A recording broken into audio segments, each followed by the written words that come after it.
Donald Trump has declared the war in Israel over. Hamas has released all 20 remaining living hostages, and Israel has begun to release around 250 Palestinian prisoners that they have. This is not the completion of the peace agreement, but it looks like it may be.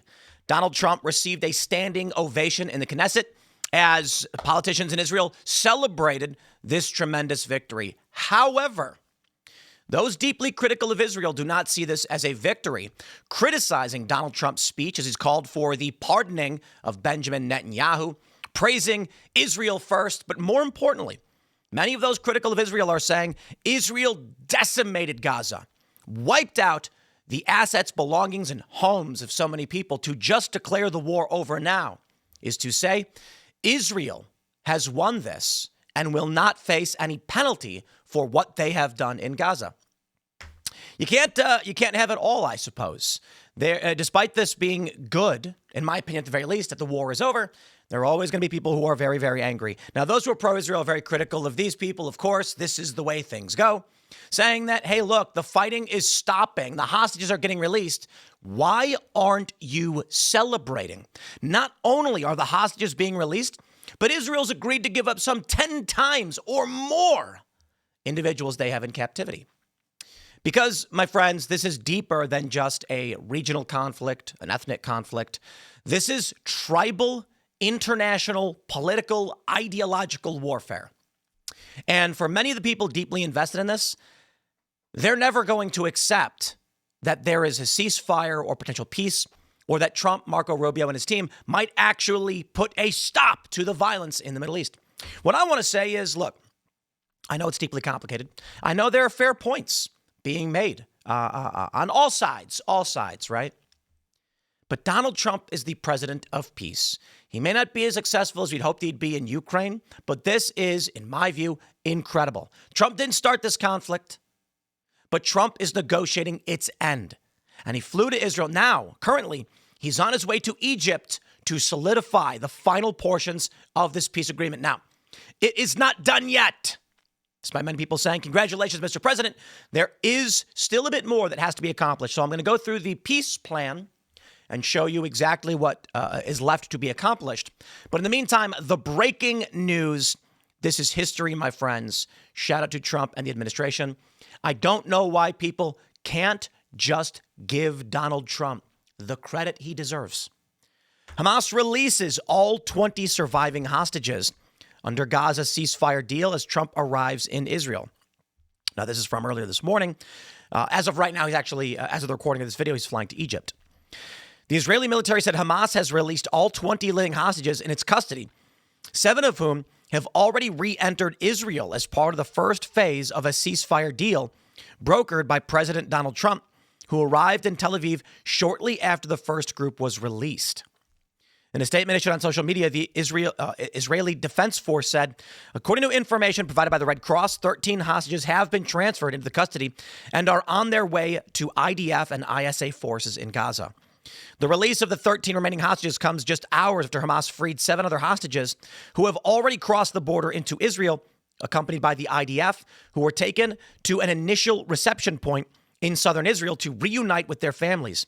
The condition of the hostages is unknown, but the IDF said in an earlier statement they will undergo an initial medical assessment after re-entering the country.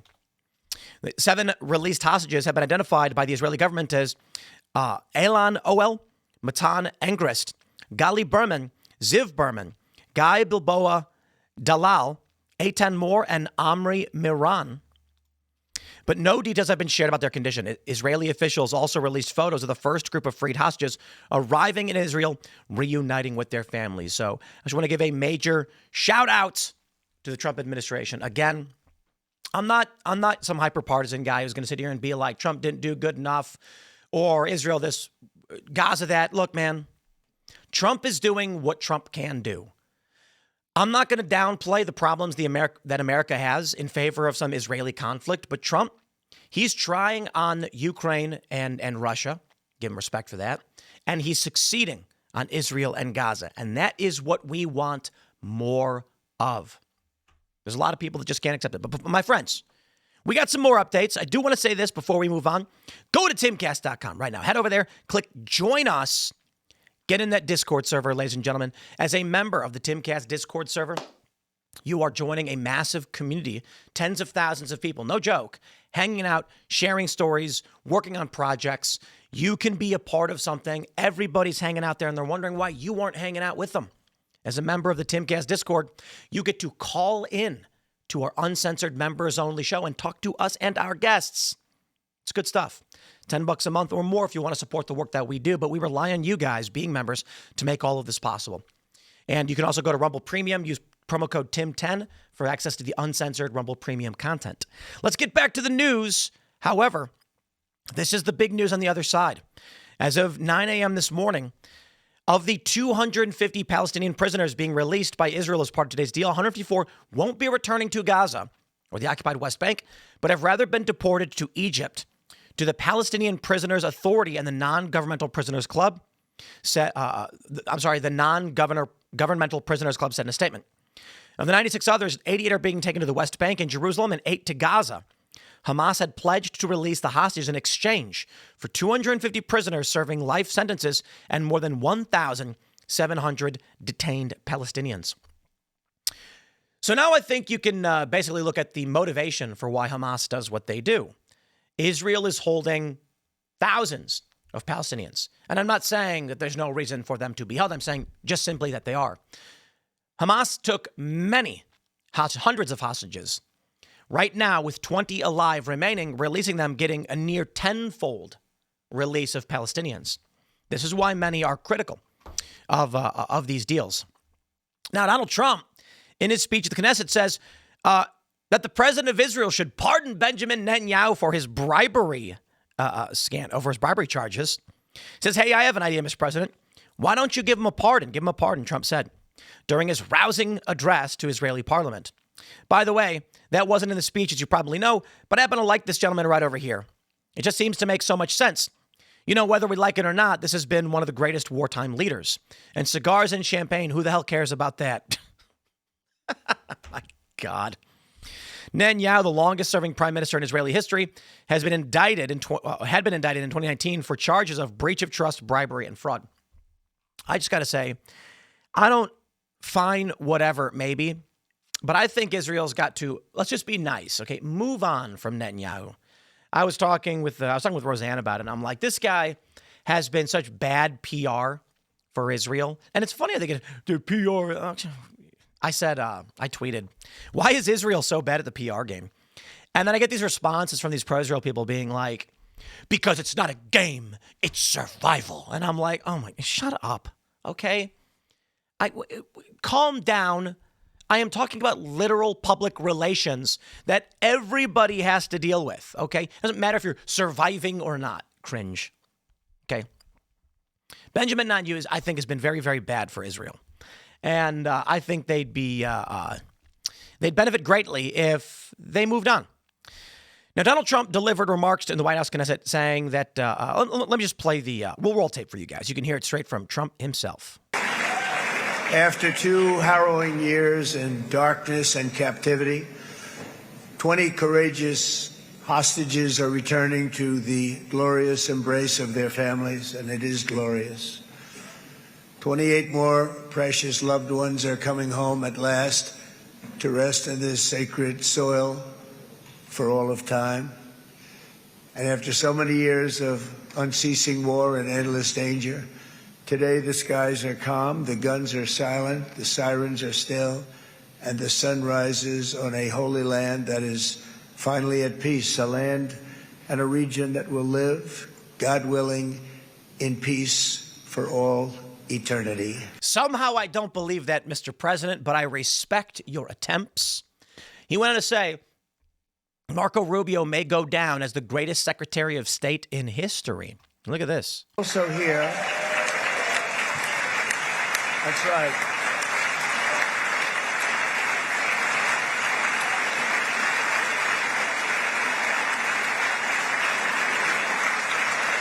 Listen to that. All right. Everybody's clapping for Rubio. And I have a prediction that Marco will go down, I mean this, as the greatest Secretary of State in the history of the United States. I believe that. I believe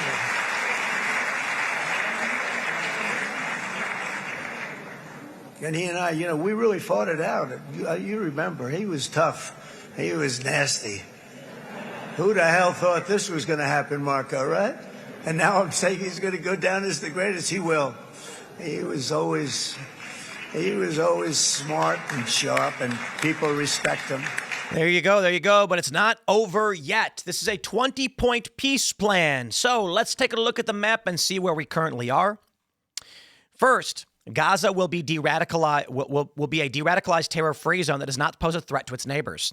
Gaza will be redeveloped for the benefit of the people of Gaza who have suffered more than enough. 3, if both sides agree, the war will immediately end. Israeli forces will withdraw to the agreed-upon line to prepare for a hostage release. During this time, all military operations, including aerial and artillery bombardment, will be suspended. Battle lines will remain frozen until conditions are met for the complete stage withdrawal. 4, within 72 hours of Israel publicly accepting the deal, all hostages, alive and deceased, will be returned. Once all hostages are released, Israel will release 250 life-sentence prisoners plus 1,700 Gazans who were detained after October 7th, including all women and children detained in that context. For every Israeli hostage whose remains are released, Israel will release the remains of 15 deceased Gazans. I mean, that is massive for Gaza, Hamas, for the Palestinian people. They're getting 15-1. And I'm not trying to make this a numbers game or an odds game. I'm saying Hamas releases 1 and they get 15 from Israel. 6, once all hostages are returned, Hamas members who commit to peaceful coexistence and to decommission their weapons will be given amnesty. Members of Hamas who wish to leave Gaza will be provided safe passage to receiving countries. So you are here. Many people are not entirely hopeful this is going to play out in full. They say upon acceptance of the agreement, full aid will be immediately sent to Gaza, to the Gaza Strip. At minimum, aid quantities will be consistent with what was included in the 19th of January 25 agreement regarding humanitarian aid, rehabilitation of infrastructure, rehabilitation of hospitals and bakeries, and entry of necessary equipment to remove rubble and open roads. Now, I'm going to be honest with y'all. Understand what it means to go into Gaza and start to rebuild. This is going to be an effective occupation. Not necessarily a military one, but I think this really is the end. And I could be completely wrong because what do I know, right? I'm some guy reading the news on the internet. I've been to Israel just one time, like 10 years ago, and I had falafel. It was a news conference, and I was in Tel Aviv. It was beautiful, by the way. But this looks like it may be the end because what we're hearing is that Hamas leadership has been decimated. Possibly, look, let me just say this. Israel launched a strike against Qatar, so there's things to be said about that. But the leadership appears to be decimated, and with very little left, if they send in construction, infrastructure, and rebuilding, that is going to be let's just call it an influential force on Gaza. They're going to rebuild it like Trump had described, a couple years ago. Mara Gaza, they called it. Make it really, really nice, and everyone's going to want to go and visit it. I got no beef, okay? You fought a war. There's going to be an endless Israel argument or Hamas or Gaza or Palestine argument. I literally don't care.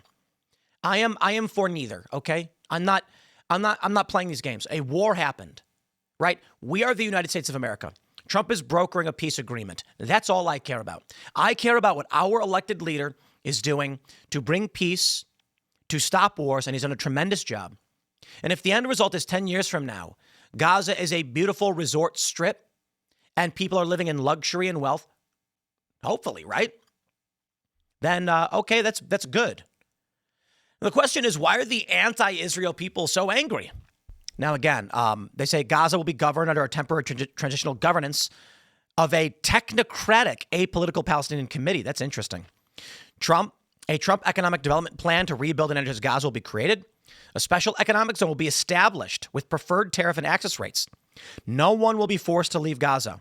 13, Hamas and other factions agree to not have any role in governance of Gaza. 14, a guarantee will be provided by regional partners to ensure that Hamas and factions comply with their obligations. 15, the U.S. will work with Arab international partners to develop a temporary international stabilization force. Wow. To immediately deploy in Gaza. The ISF will train and provide support to vetted Palestinian forces in Gaza. So international occupation, as it were, over what Gaza is. Israel will not occupy or annex Gaza.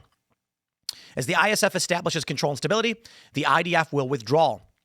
In the event Hamas delays and rejects the above proposal, including the scaled-up operation, the scaled-up operation will proceed in the terror-free areas handed over from IDF. An interfaith dialogue process will be established while Gaza redevelopment advances, and when the PA reform program is faithfully carried out, the conditions may finally be in place for a credible pathway to Palestinian self-determination and statehood, which we recognize as the aspiration of the Palestinian people. The U.S. will establish a dialogue between Israel and the Palestinians to agree on the political horizon for peaceful and prosperous coexistence. If Trump pulls off the full deal, holy crap, Trump may go down, and it's already close to it, may go down as the greatest president in American history. Despite all the anger and the rage and the insults the left lobs at him, this is a massive success. Now, not everybody is happy. We got Nick Fuentes saying Trump's celebratory speech in Israel is disgusting. Praises Miriam Adelson for being Israel first, calls for Netanyahu to be pardoned. And within minutes of the war ending, they began to whitewash what happened in Gaza and get everyone to move on. We will never forget. Democracy Now! Says, as Israel and Hamas exchange captives amid a U.S.-backed ceasefire, writer Ahmed Abu Artama slams Western double standards that privilege Israeli lives over those of Palestinians. Because they'll never let it go. They can't let it go. They can't. You know, sometimes you win by retreating. This is the craziest thing to me. You know, I take a look at the Native Americans in the United States. And, here's a funny one from Babylon Bee. Hitler brings peace to Israel. I think about Native Americans in the United States, and I'm not going to say it's necessarily the exact same thing or whatever, but there's a point. European colonials came to the continent, defeated Native Americans, taking the land for the most part. Native Americans are now on reservations. And I take a look at how they've handled things. They have been suppressed and oppressed in a lot of ways. They've got a liquor store off of the, Red Pine? I can't remember the name of the reservation. Just outside the reservation where alcohol is illegal because of how negatively it affects the Native American community, but they can buy good old American booze, which keeps them in disarray. And there's a lot of arguments historically about the Native American people being displaced from their lands. So what have they done? Well, you may notice that across the country, there are casinos everywhere. Yeah, I mean, Hard Rock Seminole, talk about a great casino. The Native Americans for some time did wage war on the European colonials. But where we are now is they said, hey guys, I got an idea. Let's make money off them and become super wealthy. And many of the Native American tribes have found tremendous success by simply being better economic partners. And this has helped revitalize much of their communities. I'm not a big fan of casinos being everywhere. But my point is, we don't have Native Americans launching terror strikes in U.S. cities screaming determination. They said, we're not going to win a war. And so they're looking for ways to become powerful and prosperous and to gain access and betterment of their people. I'm not saying it's a perfect outcome.